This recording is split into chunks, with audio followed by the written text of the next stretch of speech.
So, for anyone who doesn't know, Dr. Mike recently went on Jubilee for a video called Dr. Mike versus 20 Anti-Vaxxers. And I saw this clip of it, which is what made me decide I wanted to watch it. I'll show you guys the clip. Cost lives. Anti-vaccine lies cost lives. I just had a baby, 7 months old. And, you know, my baby, I was like, no, I'm not getting any vaccines. The doctors came in, they made me feel like a very bad mother for not doing that, right? I was That's because you are. very pressured. And then I had a family friend who had a baby at the same time, was a few months in, gave vaccines to the baby, and the baby had seizures and has had seizures since. Well, first of all, congratulations on the birth of a 7-month-old. The fact that anyone made you feel bad in the healthcare system, I feel like is a failure on us in the healthcare system, so I'm sorry that happened to you. In healthcare, it's very difficult to predict the future because there are so many unknowns and there's so many variables in healthcare. There are things that are that are outside of our control. And we try to do the best with the limited amounts that we can control. So when we see two things happen simultaneously in healthcare, sometimes we think they have caused one another. But unless we see a pattern of that happening over and over again on a large scale, it's more likely that this is just a coincidence of things happening at the same time. For example, I have a friend of mine who's a physician who vaccinates children very regularly. And they were about to give a child the vaccine. And before giving the vaccine, the child had a seizure. They went on and had more seizures throughout their life and ended up actually dying at a very young age because of a seizure disorder. But the vaccine was never given. Had that happened 2 minutes later, what do you think would have been in the mother's mind and in the father's mind in that situation, other than, I definitely think that vaccine caused that problem? It could have just as easily happened before, which it did, and the vaccine wasn't responsible. So it's very difficult when two things happen at the same time to be able to make an exact reason as to if that's what happened to cause it. So what we do is we admit that there's safety issues with vaccines. Right. They're not 100% safe. Nothing in life is 100% safe. Driving or walking here today is not 100% safe. I could have a heart attack right now. Cannot predict it. But what we can do is try to do the best that we can with the information that we have. Like, the reason why I've said that I think this will be a frustrating Jubilee watch for all of us is because I don't have this patience. Like, I just don't. I just don't know that I have the patience. I ate a taco and then I won the lottery. If you eat tacos, you win the lottery. That's actually true. There is no difference between correlation and causation. They are actually the same thing. It's so frustrating. Dr. Mike is so charitable, and I was yelling at my monitor last night. Yeah. Meevies, thank you for the 5 gift subs. Thank you. Thank you for informing everyone that I am streaming right now. Okay, shall we take a peek? I know that there's a lot more clips, but I figure let's get into it. What is this fucking, god damn, I fucking hate ads. How do I make this go away? Stop. I don't want ads. Okay, there we go. Vaccine, but he wants safe vaccines. Yeah, so I'm pointing out that I think RFK Jr. is a threat to public health. You're saying he's being hypocritical. Yeah, he's being hypocritical. Absolutely. And do you know who the #1 hypocrites are? Healthcare providers. The reality is, if we don't get vaccinated with Jesus, we will. See, this is what I mean when I say, like, I don't have patience with these people, because my first response to hearing this stupid fucking comment is just to say this. Dude, the Sharpie brows never fail to amaze me. Oh my goodness. Face God on Judgment Day. I'm Dr. Mikhail Varshavsky, better known as Dr. Mike across social media. I'm a board-certified family medicine physician who makes content online improving health literacy. And today, I'm surrounded by 20 vaccine skeptics. My first claim... I would personally call them bioterrorists, but I mean, sure, we can call them vaccine skeptics, I guess. ...is that anti-vaccine lies cost lives. Okay, never mind. Hello. Hello, how are you? Doing fantastic. Excited to talk about health. I just had a baby, 7 months old. And, you know... Oh, it's the first one. It's the very first one. My baby, I was like, no, I'm not getting any vaccines. The doctors came in, they made me feel like a very bad mother for not doing that, right? I was very pressured. And then I had a family friend who had a baby at the same time, was a few months in, gave vaccines to the baby, and the baby had seizures and has had seizures since. And I've also had a friend who I went on a mission trip with, And this pastor was totally healthy, two young girls, and this pastor literally got a heart attack out of nowhere. And the only thing was he took the vaccine. And there's many cases like that. Well, first of all, congratulations on the birth of a 7-month-old. The fact that I love anecdotes. They're just good. Look at Mayor Cat. God bless Mayor Cat. He sees that I need the emotional support right now. He's like, I got you. He's like, I got you. I won't let you sit through this alone. Thank you, Mayor Cat. It's really nice of you to come help me out. I think we all need you a little bit. Oh, who's your good Mayor Cat? Oh, yes, you are. Okay. that anyone made you feel bad in the healthcare system, I feel like is a failure on us in the healthcare system. So I'm sorry that happened to you.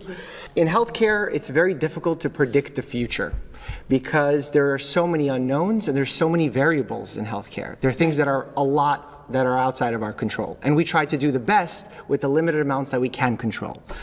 So when we see two things happen simultaneously in healthcare, sometimes we think they have caused one another. But unless we see Dude, I can't believe this adult grown woman with children needs to have correlation and causation explained to her. Pattern of that happening over and over again on a large scale, Right. it's more likely that this is just a coincidence of things happening at the same time. For example, I have a friend of mine who's a physician who vaccinates children very regularly. And they were about to give a child the vaccine. And before giving the vaccine, the child had a seizure. They went on and had more seizures throughout their life and ended up actually dying at a very young age because of a seizure disorder. But the vaccine was never given. Had that happened 2 minutes later, what do you think would have been in the mother's mind and in the father's mind in that situation, other than, I definitely think that vaccine caused that problem. But it could have just as easily happened before, which it did, and the vaccine wasn't responsible. So it's very difficult when two things happen at Not everyone knows everything, but if she's willing to learn, that matters. Hopefully she takes something away from this. Her kid is definitely going to be homeschooled. Sorry, just to be clear really quickly, the reason why I get so mad and I get so annoyed when it comes to like anti-vaxxers is that I've known anti-vaxxers. I've known like family, friends who were anti-vaxxers. And the problem is that you can't reason someone out of a position that they didn't reason themselves into. And I've tried this approach of like explaining it to them as patiently as I can. And their response is, well, I guess we'll just agree to disagree. What I've seen doesn't align with what you said. And I don't know if I can trust what you said because you haven't seen what I've seen. the same time to be able to make an exact reason as to if that's what happened My mom's a doctor and she's anti-vax. cause it. So what we do is we admit that there's safety issues with vaccines. Right. They're not 100% safe. Nothing in life is 100% safe. Driving or walking here today is not 100% safe. I could have a heart attack right now. Cannot predict it. But what we can do is try to do the best that we can with the information that we have. You've been voted out by the majority. Please return to your seat. Thank you. Okay. Thank you. That was it. That was it. She didn't respond. She literally got voted out for learning. Hi, Dr. Mike. That was smooth. Hello. He's got that wrist flowing. I'm actually a fan of your channel. I've been watching This would kill me. This would kill me. This would kill me. If someone was like, I'm actually a big fan of your channel. Anyways, I took all the wrong lessons. for a while. Thank you. I am a pediatric hematology oncology nurse. Wow, okay. I think a lot of mistrust in my eyes were open during the whole COVID pandemic. Why? Institutions that were there. I used to be in the military, so when I was in the military, I signed my bodily autonomy away. If they told me to do It gets something, worse. It gets I did worse. it. And thank you for that. Yeah, thanks. No, I say that in all seriousness because I think a lot of times that kind of becomes habit just to say thank you, but I really do mean that thank Well, I you. appreciate that. So, seeing, how Dr. Fauci, who was just pardoned, and that's a whole other discussion, seeing how we were sold a bill of goods that we, the American tax dollars, paid for, while these pharmaceutical companies reaped millions and millions of profits on.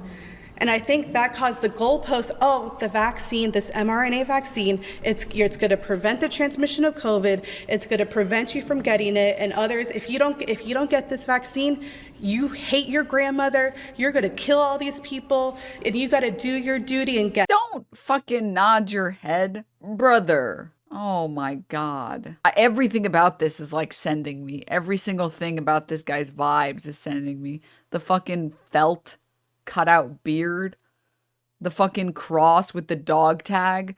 Oh my God. I don't like any part of this. I just don't, it's just like, it makes me uncomfortable. Get it. Well, you know what? My grandmother got it and she died. I saw her take her last breath. I'm sorry. And it's a very it's a very profound thing to see someone that you love take their last breath and go on to whatever happens after. Of course. So when those seats, and it turns out the 6 feet of social distancing was not based on anything, how can you not expect people to question these higher institutions that are deemed to look out for the well-being of people and they don't?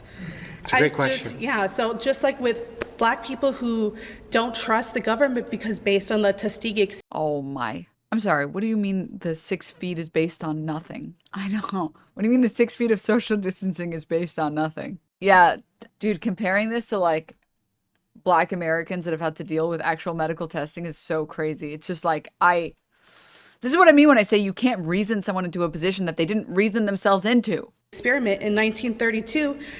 Actually 40 years after that, the New York Times, they actually infected them with syphilis and they let them infect their families, their friends. It ran rampant. So how do you expect certain people when they've been burned by the government to all of a sudden, all right. You're right. We should just trust the government never, ever, and we should never trust any government institutions, and we should never trust any institutions, and we should all just do whatever the fuck we want. Well, I'll trust you now. Ultimately, it's people. Like, you should have a healthy skepticism of the government, and you should have a healthy skepticism of what the government suggests people do, right? That's why you can read medical papers. That's why you can read how the mRNA vaccines work. That's why you can wait and see, like, well, how are people reacting and responding to the vaccine right now? Like, I'm not saying, oh, you should just give all your trust to the government, but like, yeah, you should be relatively skeptical because the government has engaged in, I mean, in this instance, very racist medical testing. That doesn't mean you suddenly stop trusting all medical institutions. That's insane. That's fucking crazy. I don't even, also, does she think that all doctors are part of the US government? Like, it's just bizarre to me. I don't even understand what you can, does she think that all the other all the other countries that pushed for vaccination, they were all in on America's racist experiments? They were all in the deep state. Every single country that tried to manufacture their own vaccine, all of them, they were also all in the fucking conspiracy. Every single one of them. Like, hello?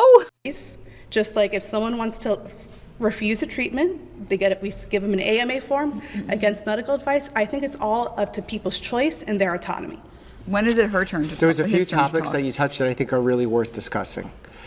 First, why did they put their flags out? He hasn't even gotten a chance to talk. Autonomy. I believe that, and that is the sole principle by which we practice medicine. Vaccines fall in a unique category because your decision on vaccinating your child and then sending them to school can impact other children in that school. So much like drinking and driving as an example, your choice to do that puts your life at risk, but it also puts others at risk. So we deem that as dangerous for the general public. They're metagaming flags up when Mike starts talking. This is why vaccines, it becomes a little more complicated when we talk about bodily autonomy. When it comes to our government, our mandates, pharmaceutical companies, there's absolutely reasons for distrust. I love that everyone in this room is a skeptic, and I encourage skepticism. I don't think anyone should just go into a doctor's office and say yes, yes, yes, yes. In fact, I love when my patients question me. I empower them to ask questions.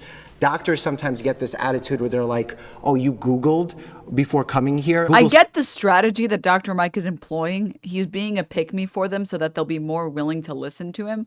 It makes me mad to hear. Because I don't love that everyone in there is a skeptic. I don't believe in like embracing mass skepticism on every front. I believe that doctors are fallible, and I believe that if you feel like there is something wrong with your body and you go to a doctor and they're like, there's nothing wrong with you, I think you should seek second advice, like a second form of advice and a third form of advice and everything. Like, I think that the individual doctors that you go to, not second opinion, thank you, not every single one of those doctors is going to be as qualified as the next one, right? Some doctors kind of suck. I've had doctors that suck that haven't taken my pain seriously. And I think when you're looking for doctors, you should really spend time looking for a good doctor. And if you feel like a doctor isn't taking you seriously, go and get another doctor. Get a second opinion, a third opinion, a fourth opinion. Don't just settle for what one doctor will tell you. Because I've had doctors tell me things that are explicitly wrong.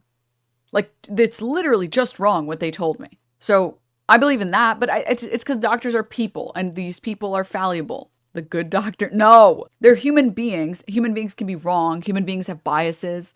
Like, you should look for a doctor that cares about you and wants to listen to your pain and listen to what your discomfort and your experiences, and wants to take it seriously. It's different, sure. Should I go? I don't know. Some doctors just don't stay up to date with all the research. I work with a vet that practiced for decades, doesn't know that onions are toxic to dogs. This is another problem as well. Like, there's a lot of doctors who are just like there are a lot of older doctors that just don't keep up with medical research. So their medical research is outdated. They got their fucking license like 40 years ago or whatever, and they don't keep up with papers and don't keep up with emerging tech, emerging medicine. And they just don't know these things. Because I'm not saying it has to even be malicious. I'm only saying that, like, one, not every doctor is going to be a perfect fit for you. And two, not every doctor is going to be able to put themselves in your shoes. Because again, they're still just people. I've had doctors tell me it's just women hormones. Oh my God. Oh my God. Research doesn't replace my degree. No, that's not how we're supposed to be. What I get excited about is if you Googled and you have questions, now I know exactly the route I need to take to help you make a decision that's right for you and your family. Okay, pause. You've been voted out by the majority. Please return to your seat. Thank you so much. I appreciate it. Nice meeting you. What? This guy again. That specialize in hobbits and their four stomachs give the medical community a break and stop casting spells to make your same shirt a different color. DNM balls, DNM law. Meerkat, thank you for the 17 dead birds I got in the mail. No, not this guy again, dude. Not the guy that says that you get a tax break as a government agency for hiring black people. No. Also, I like how so far no one has, well, it's only been two people, but neither of the people have addressed the points that Dr. Mike has made. It's just been they spoke and then he spoke and then it was over. How you doing? Pleasure to meet you. Yes, Root Scott. Good to meet you as well. Love the jacket. Thank you so much. So I really want to talk to you about this claim based on all of the other things that are causing disease, the chronic condition. I want to talk to you about this claim based on all of the other things that are causing disease. Okay. I don't think that's an English sentence, but sure, let's go with it. Conditions that are in this country, all of the metabolic issues, and this is stemming from colonization. Putting smallpox blankets on indigenous cultures, sterilizing people in Puerto Rico, Honduras, all of these different things that have happened. And if you look at Africa, oh, by the way, Bill Gates did say something No. interesting. The next war will be fought with biological warfare. And I think that was raising eyebrows, especially when you look at the Kissinger report, right? For those of you who don't know about the Kissinger report, it's all about pretty much reducing the population of the planet. So I don't know how you can make this claim and really defend vaccines in the... Oh yeah? You think vaccines are so safe? Well, Bill Gates said the next war was going to be fought with bioterrorism. Checkmate, liberal. Like, what's happening? This is what I'm talking about. You cannot reason someone out of a position they didn't reason themselves into. The nature and the world that we're living in, where we are actually going away from nature, and the further we get away from nature, the more diseases we will see. So, source, he made it the fuck up. You know, I'm very passionate about this, and I want to be able to have like a real discussion with you because, yes, you're a medical doctor. True. I want to go back to just like, if there's something wrong with you, your doctor just gives you this like concoction of like cocaine and heroin and then puts leeches on your body. Doesn't matter what you're sick with. You just, that's the cure every time. You're right. We should go back to that. But this is also a system that J.D. Rockefeller started, getting rid of all types of indigenous practices, and this land is stolen land. So when we're not even honoring the source, when we're not honoring the land, the ancestors, ancestral intelligence, the real AI, when we're not even honoring these things and we're just supposed to trust science. No, I trust my scientists. I trust Dr. Sebi. I trust Dr. Arasatham. I trust Dr. Yaki. because this system is not for us. It's not built for people like me. It's not built for any of us, because even the opioid crisis, we saw a lot of Caucasians suffering from that. So how I don't even know these doctors he's talking about, by the way. I don't know enough of these doctors. can you sit here Dr. and say that Yacoub, this vaccine is killing no. people when this system is currently killing people? What's the question right now? Anti-vaccine lies cost lives.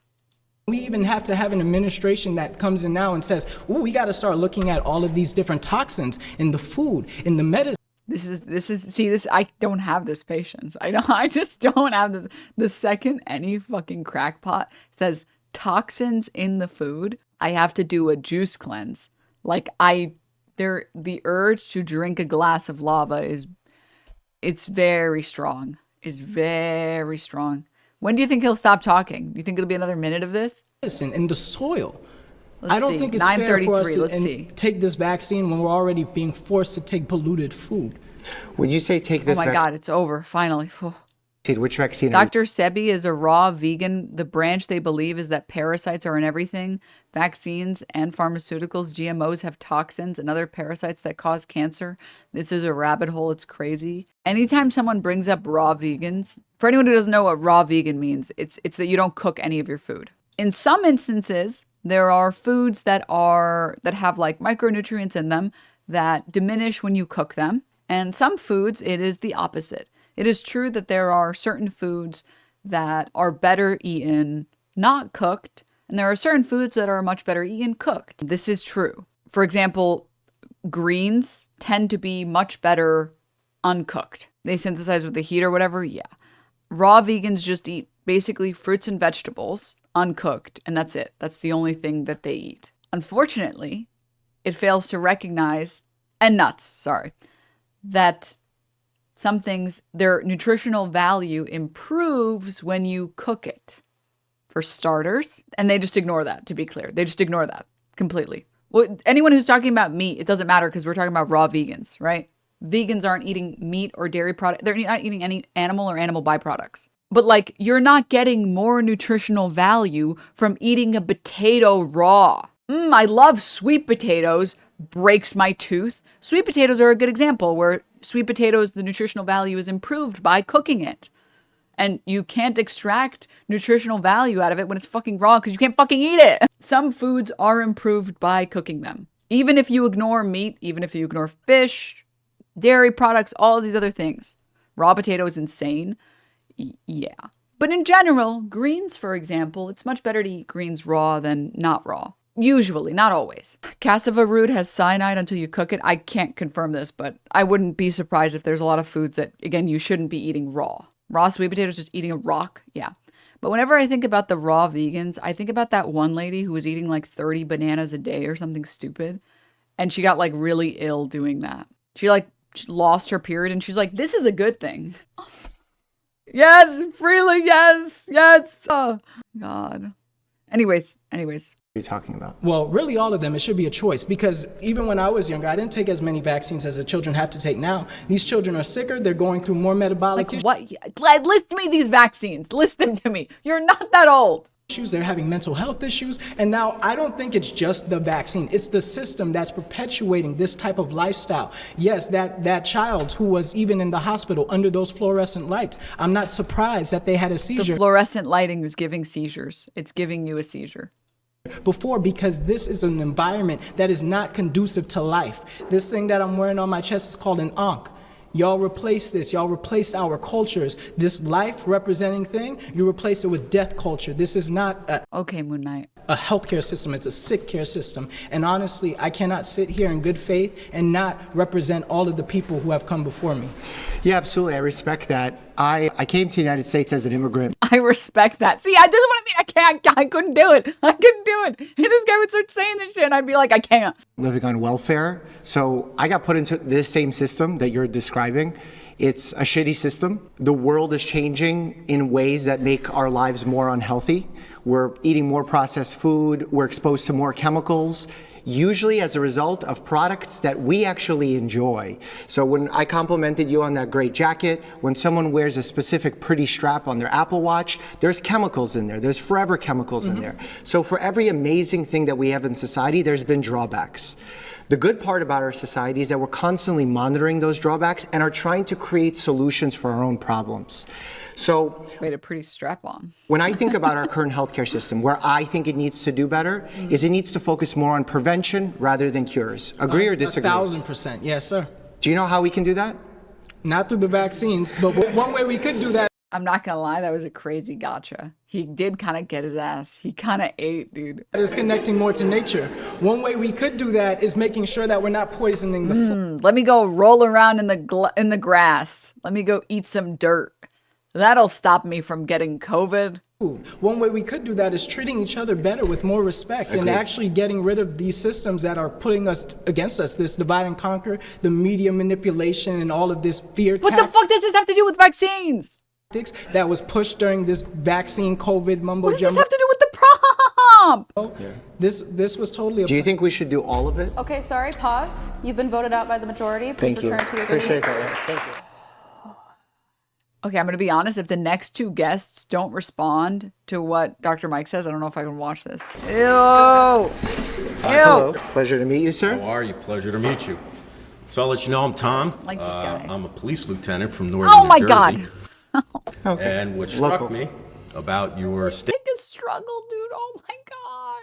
No fashion sense, no accessory sense, no fucking hairstyle or beard sense, anti-vaccine, and a cop.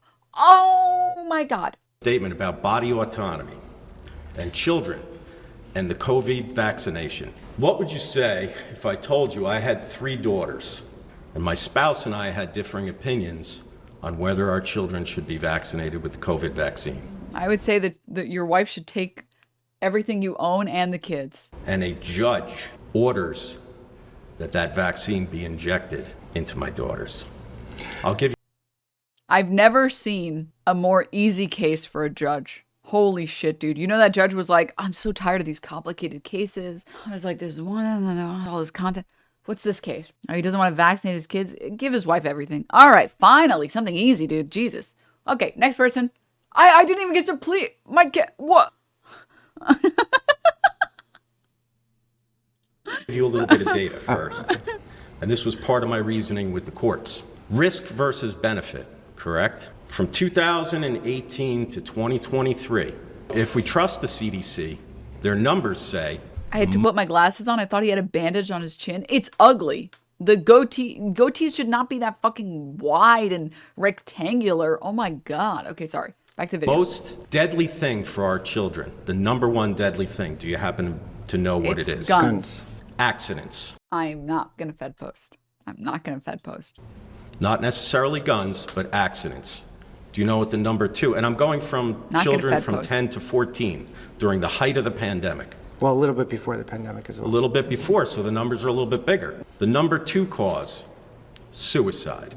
Do you know where COVID is on that range of dangers? Very low. Very low. That population is about 21 million children in the United States between 2 I have to pull this information up. I'm sorry. Accidents by what? Oh my God, this fucking CDC website. Oh, it's good. I wish I could find this information easily. It doesn't say cause. I'll try and find this information. 2018 and 2023, there were about 4,000 to 7,000 accidents, about 1,000 suicides. Do you know how many deaths there were from COVID? No, not offhand. 69. In New Jersey, where I'm from, the height of the pandemic, do you know how many deaths there were? 0. I don't think so. I don't think so. Now, are you familiar with the VAERS database? Yes. So that's for adverse reactions to Oh my God, not the. vaccinations. Sorry.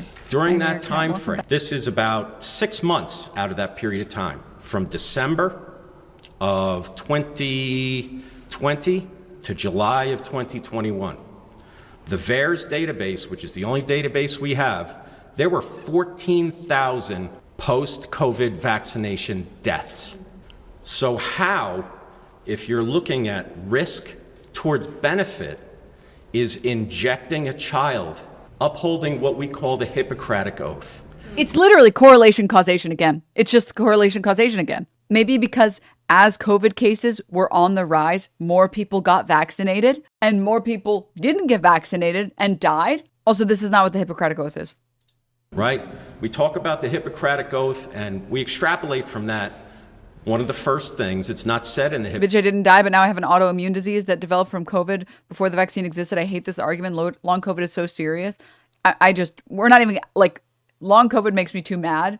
I don't even want to get into it because it's just, I want to see what fucking grandpa here has to say when fucking Mike says anything real. When ice cream sales are high, Big Ice Cream doesn't want you to know. Big Ice Cream doesn't want you to know that if you eat ice cream, you'll get bit by a shark. Hippocratic Oath, but it's the first thing is to do no harm.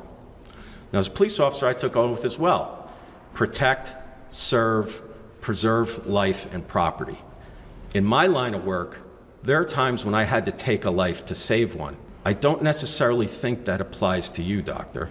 And how many dogs was that? It does not. Maybe you can give your viewpoint, whether maybe you're for or against.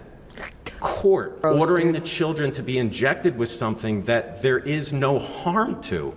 But now we're seeing actual harm.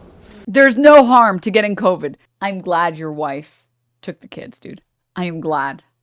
I am so glad, dude. With the vaccine, they didn't die from the disease. They're dying from the vaccine. Yeah, so your point is very... Fucking Mike, dude. He's just like, what the fuck do I say to someone this stupid? I don't even know. The cop fucking serial killer over here is telling me that I'm the one killing people. Jesus. Very logical. And very logical. Very well researched, and I applaud that because most people will go off their feelings as opposed to looking at the data as you did. So I appreciate that. When you point out that there's been 69 deaths, you said? Correct. Between from the CDC time, data. If we trust it. If we trust it. And that's like the kicker, by the way. They trust the CDC data whenever it aligns with their perspective, and they don't trust it whenever it doesn't. Well, there was 13,000, 14,000 deaths? 14,000 according to the VAERS database. Are you familiar with how the VAERS database works? I am. Do you know who can report to the VAERS database? It's a voluntary report system, so it's open. It's open, either to patients, medical providers, loved ones, anyone.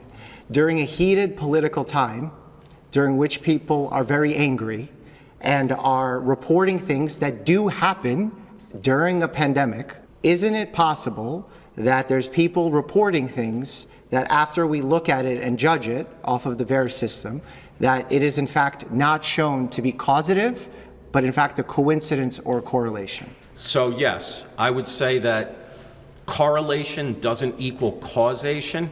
Would you say that? Because I don't think you would say that. But I'll give you another data point to chew on. When I was a law enforcement officer, oh my God, I'm trying so saw hard. people that were dying, and then when they were assessing the cause of death, they had a range of other morbidities. And just because we're doing the George Floyd died of fentanyl overdose? That's what we're doing now? Okay. Oh my God. I'm going to explode. I'm going to explode. Died with COVID. They didn't die from COVID. But getting back to the children, none of them did. I think the reason why that's not possible to be true. That's literally impossible. You really think it is not a statistical anomaly that not a single child who died that got the vaccine happened to have any other comorbidities? I literally don't believe you. Let me guess. Tomorrow the fucking moon will fall. It'll fall straight from the sky. Wow. Mayor cat. It's all good. It's all good. Here's the data for deaths. Accidents include guns, but you need to be smart enough to parse through the CDC's database to get there. For the third straight year, firearms killed more children and teens ages 1 to 10 than any other cause, including car crashes and cancer. New report from Johns Hopkins Center for Gun Violence Solutions underscores continuing epidemic of gun deaths, including among children, especially among Black youth. The report, Gun Violence in the United States 2022, let me zoom in a little bit for mobile users. Examining the burden among children and teens, assess the latest finalized data from the CDC, highlighting that 48,000 people, the second highest on record, died from gunshots in the U.S. in 2022, including 27,000 suicides, an all-time high for the country. The annual report's main focus on the year is gun deaths among children 1 to 17. Gun death rates in this age group have increased 106% since 2013 and have been the leading cause of death among this group since 2020. The report also illuminates the disproportionate impact of gun deaths among black children and teens. In 2022, the 1 to 17 age group, black children and teens had a gun death rate 18 times higher than that of white children in the same age group. The problem is that what this guy, let me skim really quickly, see if there's anything else in here. Oh, here it is. Firearm fatality statistics cited in the report were derived from the CDC's underlying cause of death database, which is based on death certificates for U.S. residents, including unintentional shootings, shootings by police, and suicides and homicides. And it's considered the most reliable countrywide source of gun death. Yeah. And what he's talking about, by the way, is this from the CDC, which says underlying cause of death, 2018 to 2023. Deaths occurring through 2023. And it lists here the top 15 leading causes of death based on children ages, I think this one was for 10 to 14 is what I clicked into. And it shows the top one is accidents, but it doesn't list how these accidents cause deaths. So you would have to go into a different CDC database to try and find how many of these accidental deaths were caused by guns. And shocker, I know, surprise, it's the most by guns because it's really easy to hurt yourself with a gun. Shocker, I know, right? Wild. Because kids are really stupid, but there's only so much harm that they can do to themselves with even like a box cutter, right? But a kid fucking around with a gun who doesn't know what he's doing, who doesn't know basic gun safety, can easily hurt themselves. If you as a parent have guns and you don't immediately put your guns back in the gun safe and your kid gets a hold of it and he doesn't know any fucking gun safety rules or policies, like, what is this chat message? 18 times higher in black kids. That's not accident, that's gangs. You must know that. 1, what is this non sequitur? 2, you would need to provide a source for that. You've made an assumption here without any proof of that claim. All right, back to the video. Children died is because we immunized so many. A. B, the fact that the court ordered you to do it, it's not really my place to judge because you have 2 parents that have 2 decision-making capacities, and someone has to make a decision. I don't know what's right. I leave that to people who are smarter than me. I can talk about the science of it all. And when we look at the science, yes, COVID is a low-risk proposition for children, but it's not a zero risk. When we look at the COVID vaccine, especially at the peak of that pandemic, when we were seeing hospitals overflooded, when we were losing people left and right, that was our sole way out of that pandemic. So the fact that 0 children died with the vaccination rate that we had, I suspect that the vaccine played a major role in making that happen.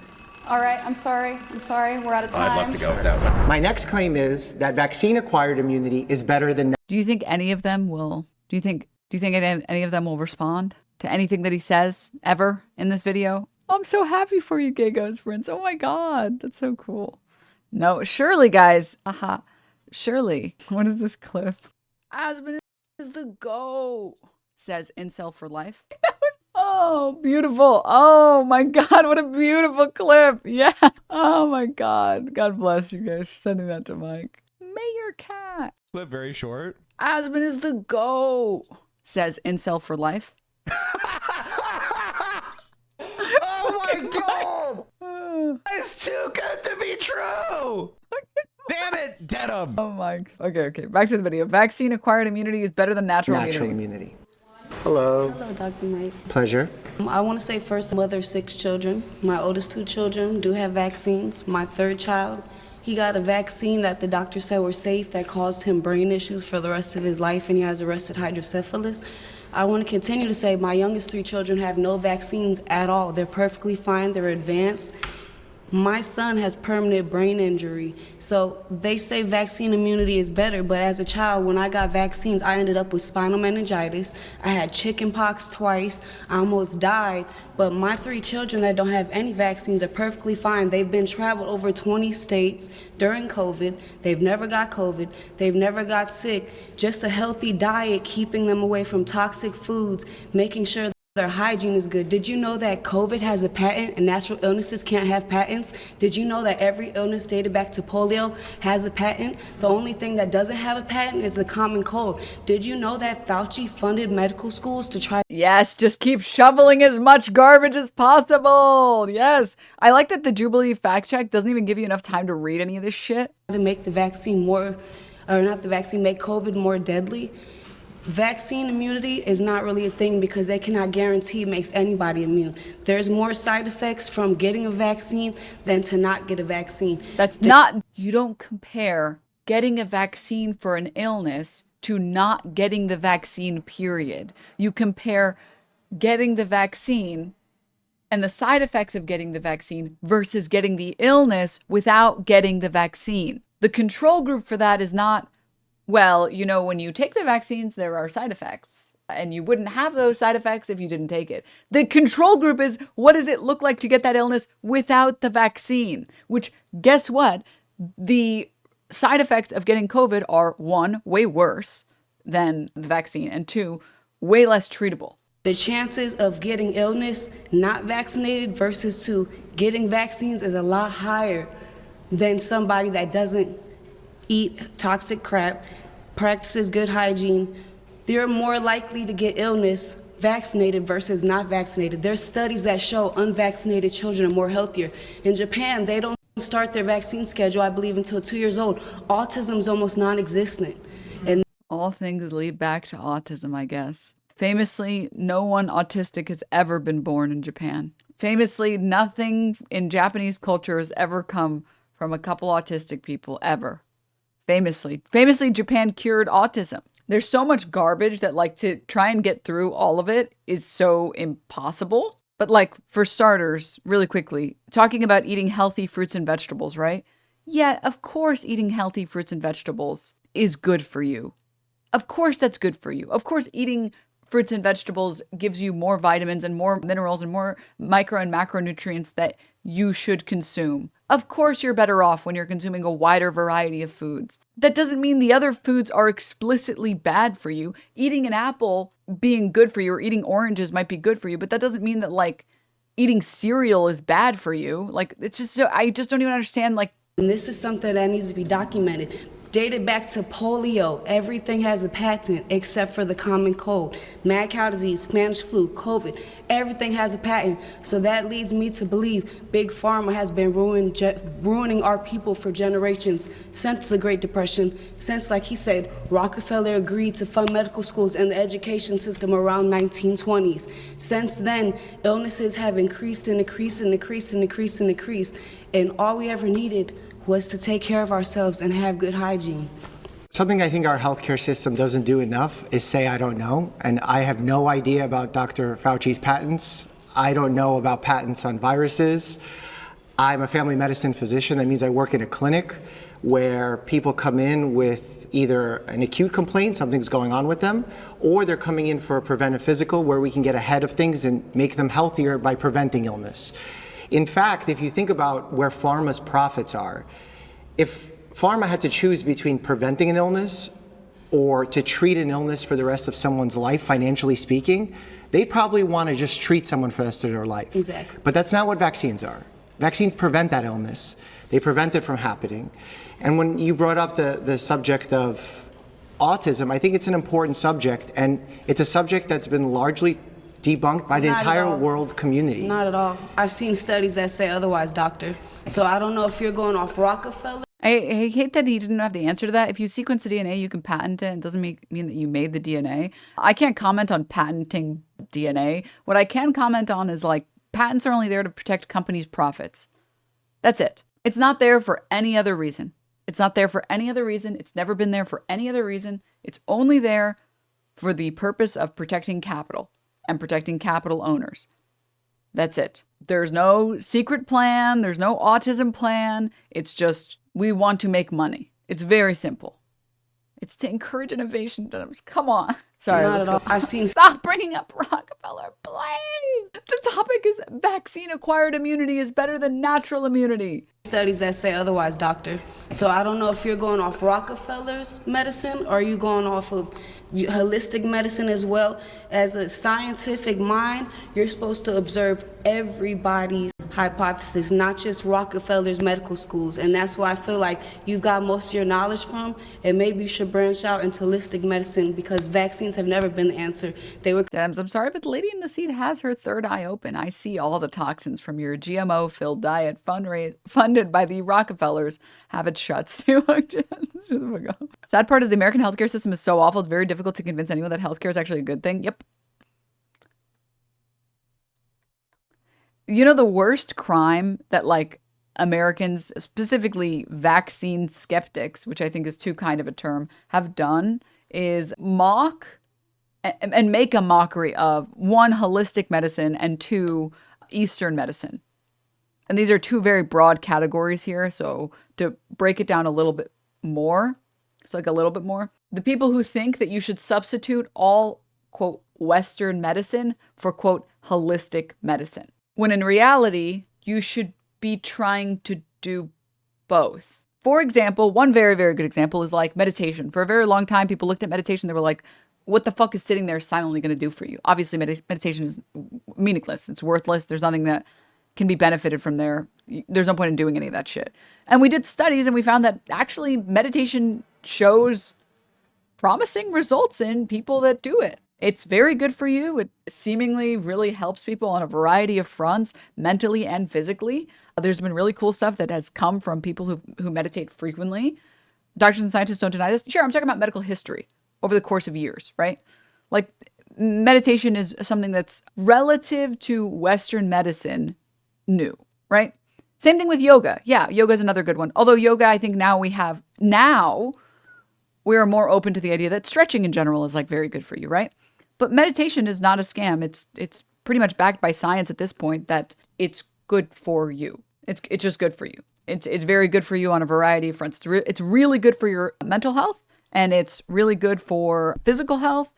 It's just good. That even just doing 5 minutes a day is really good. And for the people saying, oh, meditation isn't holistic, I'm using broad terms to explain how historically these things that were considered holistic are no longer considered holistic because we have medical studies that back that stuff. All of that is to say there are lots of things that you can do in addition to utilizing modern Western medicine that shouldn't cause any harm. And if it makes you happy and you feel like it helps you, you should do it, right? It doesn't mean you should forego actually going to a doctor, right? Doesn't mean you should forego necessary surgeries or chemotherapy or whatever. But like, if you feel like having crystals in your house helps you in some way or another, sure. I'm not going to stop you. Go for it, dude. If this is like the healing crystal and you like to sit with it for 20 minutes before bed, okay. There's no harm in doing that in addition to going to a doctor, getting your necessary vaccines, getting treated for whatever. There's no harm in doing both of those things. It's like praying, right? If praying makes you feel good, you should do it. Denims are they're not rocks, they're minerals. Humans are psychosomatic reasons. Use all the placebos you always can. Yeah. I mean, yes, the psychosomatic effects are very real. The bastardization of like Eastern medicine and holistic medicine, as though those could ever replace traditional Western medicine, is the thing that makes me so fucking mad. It's the thing that makes me so fucking mad. Like, it's so infuriating for me. Created to separate us from spirituality and consciousness. If you look at the ingredients, there's nothing healthy in vaccines. Formaldehyde, all types of stuff. So none of that prevents. Everybody that vaccines still get illnesses. I don't know if you guys know that, but formaldehyde apparently is in every single vaccine. I've never seen any prevention of anything. The prevention from vaccines comes from prevention of death and serious illness. And we've seen that when you study that, not just in the US by the Rockefeller system that you described, one of the largest studies in the world surrounding vaccines and autism in children came from Denmark with over 500,000 children. That is not a US system, that is not a capitalist system, and they found that there is no pattern. That's not true. You can't reason with people. You can't reason with someone who thinks this shit, dude. To branch out as much as possible. You've been voted out by the majority. Okay. Thank you so much. reminds me of my mom. She's actually cooked. I'm sorry for you, chatter. I really am. Hey, Dr. Mike. Hello, how are you? So I want to take a minute and put the ball back on your court because you mentioned herd immunity earlier, correct? Well, COVID was COVID one of the most contagious viruses we've had, pretty much? I don't know, historically speaking, but it was definitely incredibly contagious. Okay. In fact, because it wasn't so deadly, was the reason why it was such a problem. You want herd immunity. How would we achieve herd immunity if a virus is so contagious that wouldn't it spread across the population before we get it all vaccinated? Not every vaccine can create herd immunity, but it can create herd protection. There's two different types of viruses that exist, and there's long incubation diseases and there's short incubation diseases. The simplest way I could explain it is how quickly you get sick after you're exposed to this infection. This is the first guy that's willing to like actually have a conversation that isn't just interested in talking at him. That's short incubation. So if it's fast, it's short incubation. If it's long incubation. Now, when you look at a disease like smallpox, for example, that's a long incubation illness. It means it gives your immune system a chance to create a response to it. So if you've been vaccinated, even if you've been vaccinated a long time ago, your body has the time to create protection even after it's been exposed. For short incubation illnesses like the common cold, influenza, COVID-19, it's very difficult to create complete protection because even though you've gotten some protection from getting the vaccine in a short period of time, that immunity wanes and the long-term protection you get is only valuable against serious illness like death, hospitalization, etc. Okay. So you can't get perfect herd immunity for short incubation diseases. Okay, thank you. So that was very well explained. My Someone actually talking about the problem. There were certain groups of people who were exempt from getting the COVID vaccine, like if you were under a certain age or over a certain age, or if you had immunocompromised problems or whatever. So if those people can't get the vaccine, and those are the people who are most vulnerable, and a lot of people in this room believe, well, a lot of people's natural immunity is good enough to fight the disease, then like why would we get the vaccine when the people that, you know, if they can't get it, then they could die anyways, you know? Yeah, so the point of that is by getting the vaccine as a healthy person, I believe that's better than having natural immunity. And that doesn't mean that by getting the vaccine you have a better response or a stronger response. In fact, many times actually getting the disease will give you a better response. But do you know what you have to do in order to get that response? Like get the virus in you? Correct, which means you have to have all the potential risks of having severe disease, death, and largely we've forgotten how serious these viruses and bacteria are, where in the 20s, in the 50s, in the 80s, the deadliness of those diseases has been largely forgotten. One of the vaccines we give to children is called Haemophilus influenza. That causes meningitis. We don't see that anymore. The residents that were trained 20 years before me, every time they were in the emergency room, they learned how to do a spinal tap to diagnose this type of meningitis because of that bacteria. I've never learned how to do it. I'm not trained how to do it. Now we have to rely on interventional radiologists to do the procedure because of vaccines. So the reason why I say that vaccine immunity is better than natural immunity is because you don't have to survive the actual illness. Okay. Well, that was my question. Thank you. They can get another guy. Appreciate that. Thank you. Hey, Dr. Mike. They should take these people to a hospital and show them what happens when you don't get your vaccine. Best way to change their mind. Well, the problem is that I would agree with you if I hadn't already seen the fallout from COVID-19. And there were people literally on their deathbed in the hospital dying of COVID. And they said, I still wouldn't get the vaccine. And then they died. I'm not joking. The only reason that people didn't want to get vaccinated against COVID is because there's no physical indicator of it. If you had to deal with like getting fucking pustules all over your face and body, people would have gotten vaccinated. I'm not joking. I'm totally serious. Like, you have to understand that the type of people that are anti-vaxxers, they only respond to shapes and colors. So they have to physically see the illness on you, like smallpox. Because then they have something, they have a shape and a color to react to. It's like, oh, circle red all over, look bad.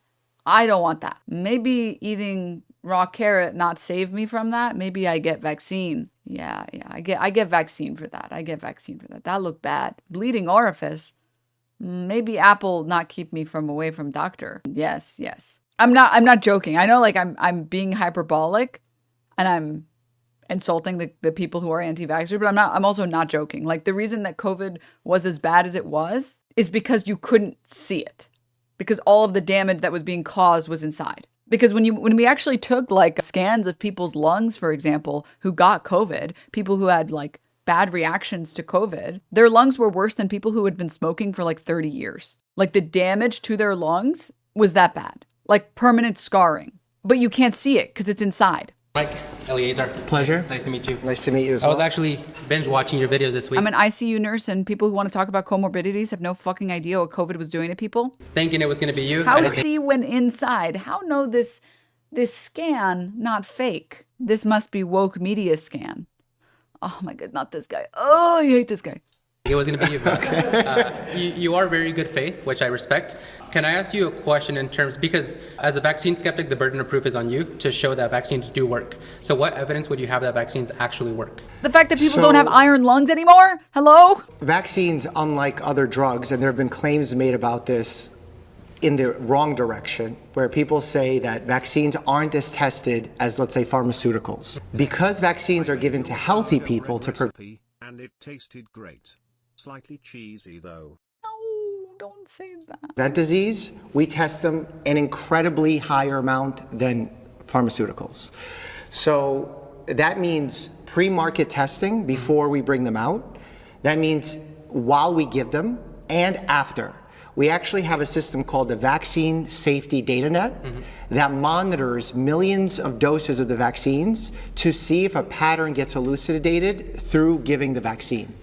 So we have all stages of the vaccine process monitored because we are trying to do our best to make sure that we help children and adults when they are due for a vaccine. Okay, so you just, at the end, you said it pretty much sounds like you have to have a good intention. For example, we're not in the labs actually seeing the vaccine process or the clinical trials, so we have to just take the expert's word and trust it, right?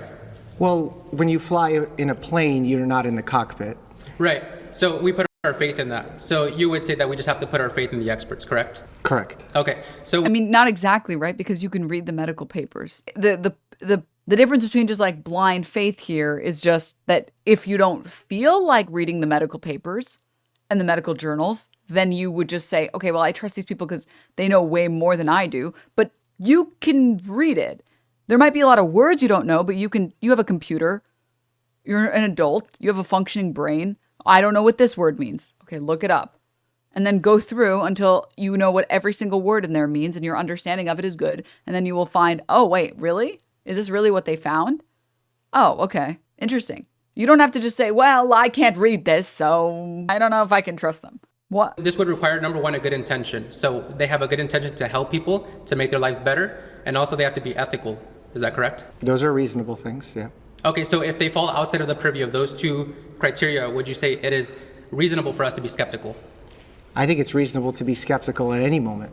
But taking those two things, if they violate either of those two, would it give someone else more justification to be against it? Sure. Okay, so when we look at the biggest developers and distributors and sellers of the vaccines, Pfizer, Johnson & Johnson, all these big pharmaceutical companies, when we look at their track record, we see they have been deceptive. They've had, big settlements, billions and billions of dollars, fraud, misleading the public, concealing clinical trials that were against their favor from the public. So when we have to put our whole faith and trust in these people that have been through huge billions of dollars of settlements, and they have proven that they have been unethical, they have made more profit. And guess what? You can look at other countries like Cuba, which were able to formulate their own vaccine with the mRNA technology that we have. And you can find these government agencies or these medical agencies or these pharmaceutical companies were able to formulate vaccines that are safe and effective. If you don't trust Pfizer, you don't have to take it from Pfizer. You don't trust Johnson & Johnson, you don't have to take it from Johnson & Johnson. You can look at the other countries that were able to formulate their own vaccines. Through the COVID times than ever before as well. Why should we trust them so lightly, taking into consideration the fact that we're not in the labs with them, taking the fact that they are profiting? And what would you do if you were in the labs with them? Get in their way? It's not like you would understand it because you see them fucking putting some shit in vials. You'd be like, interesting. Well-being. Why should we trust them so lightly? It's not a blind trust. Who you're trusting is the independent reviewers that review the data that they put forward. Okay, but is this political or is this science? He's not going to respond. That was such a good response from Mike, and like he's not going to respond. Health is as much public health as it is individual health. Okay, but would you say guys like Dr. Peter McCullough or Dr. Rich, would you say that they are probably not good experts that we should adhere to? I don't know who those people are. So they're very anti-vax, or they've provided solutions like hydroxychloroquine, ivermectin, and they've stated over 200 peer-reviewed studies from different types of trials showing the efficacy of those kind of medications that are alternatives to COVID or the vaccination. But what I'm kind of getting to is that we're supposed to trust this specific agenda. So Pfizer, which once again, if we look at the track record, these aren't chiropractors again, right? Haven't had a great track record. So it sounds like to me it's more of a political thing instead of a science thing. When you guys say trust the science. I like how he asked him if it's a political question or it's a science question. And he said, well, like, what are you asking me? I think it's just a public health thing. And then he said, well, I think it's political. Science and trust the experts, you actually mean this group of experts. Because whenever big experts like RFK, even if you want to say he's not a doctor, he's not licensed, but his friends, Peter McCullough, Dr. Rich, they are great experts. They've had some of the most reviewed studies in the medical field. I don't see why we have to deny their science and their expertise and go with this set of people. I think when you... Well, I like what these doctors say. They make me feel smart. So I'm going to listen to these doctors. Look at the grand scheme of things, you have to look at consensus. And when you look at consensus, not just the United States, you look at the WHO. This is a world organization. This is not a United States organization. In fact, we just pulled out of the WHO funding-wise.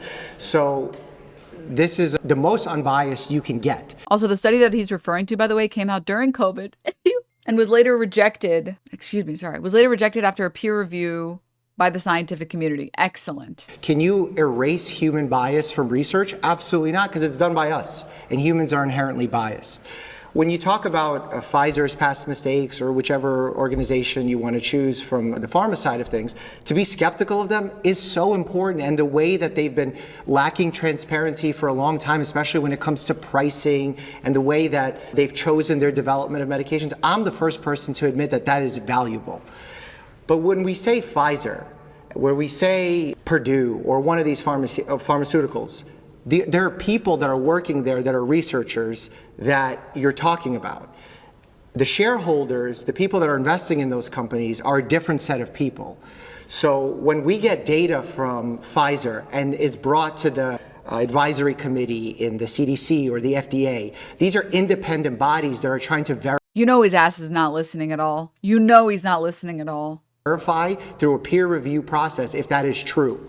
They're trying to do their best with the knowledge that... This is one of the doctors he brought up, Dr. Risch, or Risk. I don't know how to pronounce him, sorry. Concerns about the special article on hydroxychloroquine and is this like ivermectin, the go-to name for it? Dr. Riz. And in May, this journal published an opinion piece by one of the members of the editorial board, Dr. Harvey Riz, whatever. The review that reviewed several papers that argued that hydroxychloroquine and azithromycin that use those early to treat symptomatic COVID-19 cases in high-risk patients should be broadly applied. As members of the journal's editorial board, we strongly are supportive of open debate in science, which is essential even on highly contentious issues. However, we must be thorough in our examination of the facts and open to changing our minds when new information arises. In this commentary, we document several important errors in the manuscript, review the literature he presented, and demonstrate why it's not sufficient quality to support the scale-up, and then discuss the literature that has been generated since his publication, which also does not support use of this therapy. Unfortunately, the current scientific evidence does not support that HCQ and AZ is an effective treatment for COVID-19, if it ever did, and even suggests many risks. Oh, it's an antibiotic, Z-Pak, Eminers, thank you. Continuing to push the view that it is an essential treatment in the face of this evidence is irresponsible and harmful to many people already suffering from an infection. Incredible. Incredible. Wow, what a shocking development. You mean to tell me that you have to do more than show one or two edge cases? Like Joe Rogan's nipples getting gigantic because he took ivermectin or whatever? The problem is that, like, actually, this is a very good opportunity to tell you guys to go watch ContraPoints' video on conspiracies. Because ContraPoints' video on conspiracies talks about this. They're not attached to any of these things. They're attached to the idea that they've figured it out and that they understand something that we sheeple don't understand, that they did it. They broke down the system. They've gone through the programming. They took the red pill and they understand it. They are conspiracy theorists before they are anything else. It makes them feel special, and they actively avoid anything that makes them feel stupid. Bro said, let's use HCQ, a drug used against parasite, and AZ, a drug used against bacteria to treat a disease caused by a virus. Yeah, it's just insane. It's just insane. I do research on cochlear implant populations where samples are often very small. We have to be very careful about how we report. Yeah, I mean, like, there are a variety of reasons why a study could be bad, why a research paper could be bad, or could be non-conclusive, which is the correct term. One example that all of us know of is sample sizes. If your sample size is 10 people, it's just too small. It's just too small. It's just not enough people to be able to recommend that form of treatment to everybody. You need large sample sizes. You need lots of different groups of people by race, gender, age. You need to organize all of those people clearly in your papers. You need to make sure you document it very well. You need to make sure you know the health consequences after the study, and you need to know what potential health, what their current health looks like, right? Their weight as well is an important one. Like, certain things are going to impact different people differently. And when your sample size is like 10 people, who are those 10 people? Anyways, We have. Will we have perfect answers? Will they? Also, just saying, just because something is peer-reviewed, it doesn't mean it's a magical spell. That means it's correct. There are still good and bad studies even after review. It's a minimum standard, not a high standard. Correct. There'll be mess ups, absolutely. But that doesn't mean you just throw everything out the way and say, hands up, we failed before, so we can't fail again. I would agree that there's a difference between mistakes and deception. So deception is an intent. You're intending to have malice towards someone, right? You're intending to make more money by lying to the public. You're intending to make more money or more profit. Never, thank you. By not showing all the clinical studies that were conducted that show adverse reactions to the thing that you're putting forth. So that's where I would also make a delineation that there's mistakes, which we can all make, and I would also say science can make mistakes, but then there's this other section, which is an intention. How do you judge intention?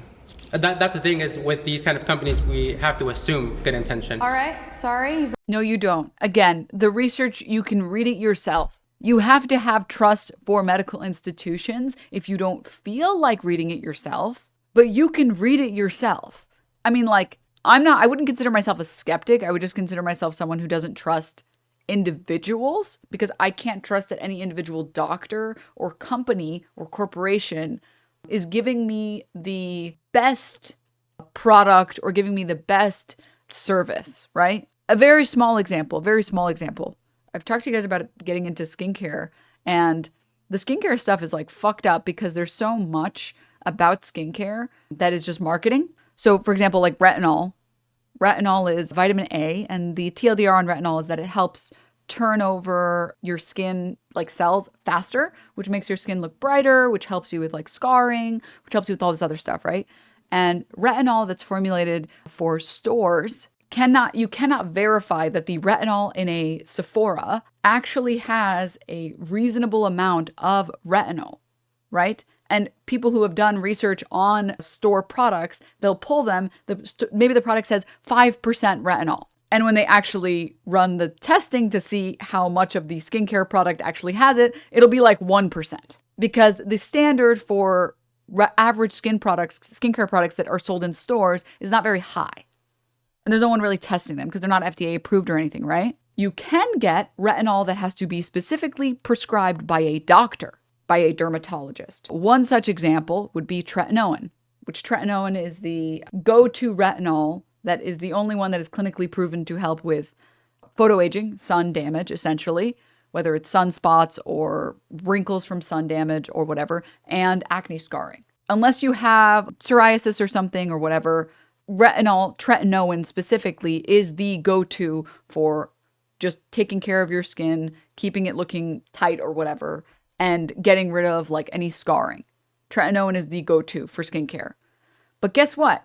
It goes further. I went to my dermatologist, I asked for tretinoin, and she gave me a bottle of tretinoin, and I went home and I did some more research, and they actually have since formulated tretinoin microspheres. And tretinoin microspheres are a new formulation of tretinoin that allows you to administer even less tretinoin, because tretinoin is it's an acid. It's very like, I think it would be considered an acid. It's very potent on your skin, and you will have adverse side effects, at least for the first month. It's very abrasive, yeah. But tretinoin microsphere allows you to put a smaller amount because the method that it's being absorbed is different.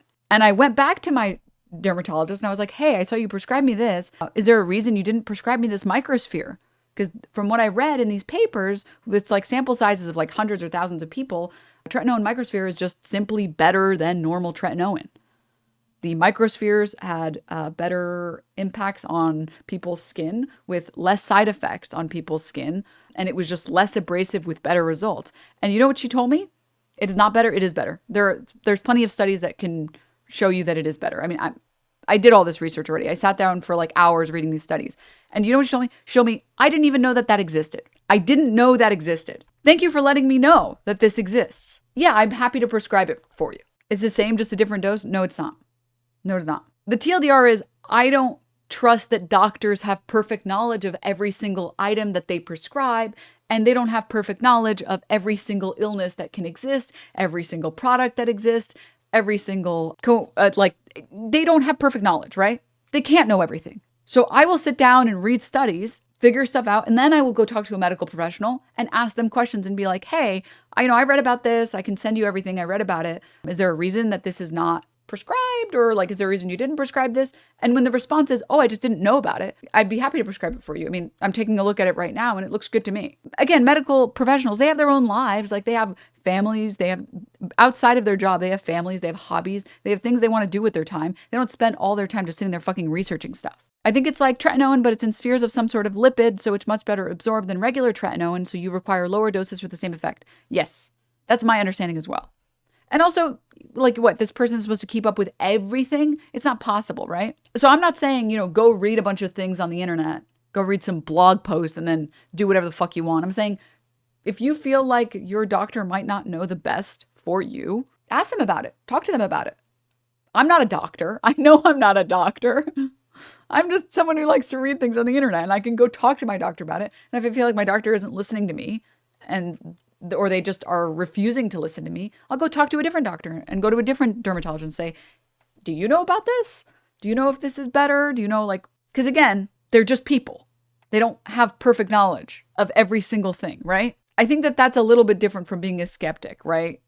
I think it's a little different than whatever the fuck this is, where it's like, yeah, well, Johnson & Johnson, they've done bad stuff in the past, so it means you can't trust anything they do ever. What? Okay, sure.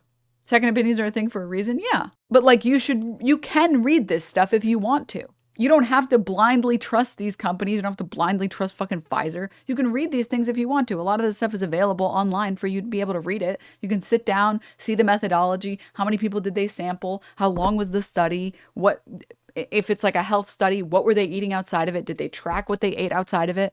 Did these people have any previous illnesses? Were there any side? You can read all this stuff yourself. You don't have to blindly trust it if you want to. People do tend to blindly trust it because it's a lot of work.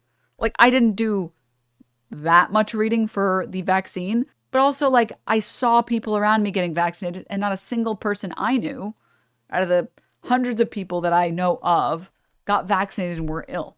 Also, on a general principle, I'm sorry, but when even the Fox News hosts are getting vaccinated, when the people that are skeptical, that are telling you to be skeptical of vaccines are getting vaccinated, yeah. Well, it makes you think these people can read above a second grade level. Oh my God. You also have to be able to understand what you're reading though. I mean, yeah, but it means it'll take you longer. But anyways, I'm going to be honest, guys. I don't think I can watch the rest of this. I don't think I can. It's because at least with the Sam Cedar one, we were getting owns, so it was very funny. But this one, it's no one is getting owned because he's being so polite because he thinks he's going to be able to change their mind. Because this is his strategy. I mean, I think it's good to have people like this who this is their strategy. But also no one's going to be convinced because, again, these people didn't logic their way into that position. They're not going to logic their way out of that position. These people are too brain broken, I think. In my opinion. It's all this just saying this. It's just, ugh. It's all just the same stuff. I watched the whole video. I'm sorry that you had to watch the whole video, dude. I'm sorry. I think it'd be much more useful to watch a video about vaccine skeptics or anti-vaxxers and what made them stop being anti-vaxxers. I think that is way more useful. Since we touched on skincare, what do you use to combat under eye bags? I've read caffeine is really good for them. And they make there's products that are formulated with caffeine that I think are pretty good. So I would recommend that. And honestly, cold. Honestly painful to watch. People are so deluded. Yeah, You telling me, man. I really, if anyone here doesn't have anti-vaxxers in your family, like consider yourself fucking blessed. Because I will tell you as someone who does, it's the worst. It's so worse. It's so bad, sorry. It's so bad. It's not good. Because you can't get to them. You can't reach them. I personally think the best thing you could do for an anti-vaxxer is send them the video from H Bomber Guy, because again, to get into that conspiracy theory in the first place, you have to be into like conspiracism, and you have to be into the idea of like, oh, I've uncovered the truth. I've uncovered the secret truth. And I think the way that you feed to them that like all of the vaccine skepticism started because one guy tried to make money and knowingly abused children to do that, you're basically telling them this is the real truth, that the real they people didn't want, the real, not even the doctors. This goes even deeper than that. This guy is what started it all along. Andrew Wakefield, this guy. And the vaccine skeptics don't want you to know about this guy so that they feel like they learned it themselves. That's the only way that I've thought that would work. That's the only thing I can think of. I can't find the OnlyFans link. Is it not in the description? Oh, you can work a little harder than that, buddy. Come on, be dedicated. Be a little dedicated. This is the problem with kids these days, okay? This is the problem. Just no dedication. None. Too lazy. You guys are just so lazy. This is the problem with millennials these days. No work ethic. No work ethic at all. Unbelievable. Kids, damn kids these days. Nobody wants to work anymore. Oh, God. Anyways, you can jump to the outro.